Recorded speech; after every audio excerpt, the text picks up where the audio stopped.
வணக்கம். இன்றைக்கி இந்த வீடியோவில் நம்ம மொபைலில் பின் பண்ணுறது எப்படி அப்படிங்கிறத பார்க்கலாம்.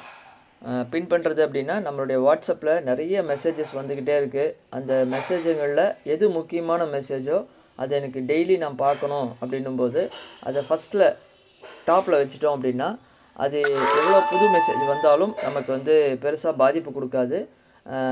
அது உள்ளே போயிடாது, நம்ம தேட வேண்டிய அவசியம் இல்லை. அப்படிங்கிற மாதிரியான ஒரு மெசேஜ் தான் இங்கே பார்க்க போகிறோம். அதனால் நேரடியாக நம்ம வாட்ஸ்அப்புக்குள்ளே போயிடலாம். ஸோ இப்போ பார்த்தீங்கன்னா நிறைய மெசேஜஸ் வந்துக்கிட்டே இருக்குது. இதில் எது பெஸ்ட்டு, எது நமக்கு முக்கியமாக தேவைப்படுது அப்படின்னா, நான் உதாரணத்துக்கு ஒருத்தருடைய மெசேஜை நான் பின் பண்ணுறேன். இப்போ உதாரணத்துக்கு 3 books 3 practice புருஷோத்தமன் அப்படின்னு ஒரு நம்பர் இருக்கு இல்லையா, அந்த குரூப்பை நான் பின் பண்ணுறேன். ஏன்னா அவர்கிட்டேருந்து தான் எனக்கு மெசேஜ் வருது.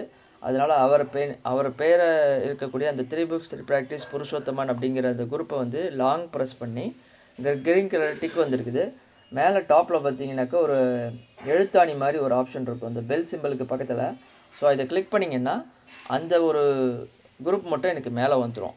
அதே மாதிரி அவர் எனக்கு பர்சனலாக அனுப்புகிறாரு அப்படின்னும்போது அவருடைய பெயர் நான் எங்கேன்னு போய் தேடுறேன். ஸோ அவர் பேர் எங்கே இருக்குது அப்படின்னு தேடும்போது இந்த இடத்துல இருக்குது.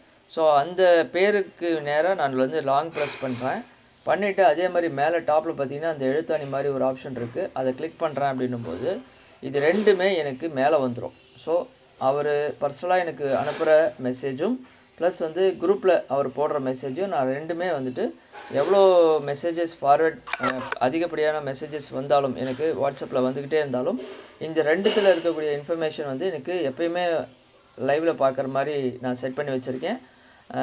இவங்க போடுற மெசேஜை நான் உடனுக்குடன் பார்க்க முடியும், அதுக்கு நான் ரியாக்ட் பண்ண முடியும். அப்படிங்கிற மாதிரியான ஆப்ஷன் தான் இந்த பின் பண்ணுறது.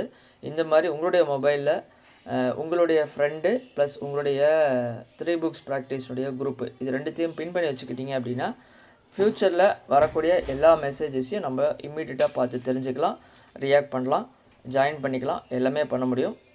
இந்த வீடியோ உங்களுக்கு யூஸ்ஃபுல்லாக இருக்கும். இதில் ஏதாச்சும் சந்தேகம் இருந்தாக்க உங்களுடைய ஃப்ரெண்டை அப்ரோச் பண்ணுங்கள். Thank you so much.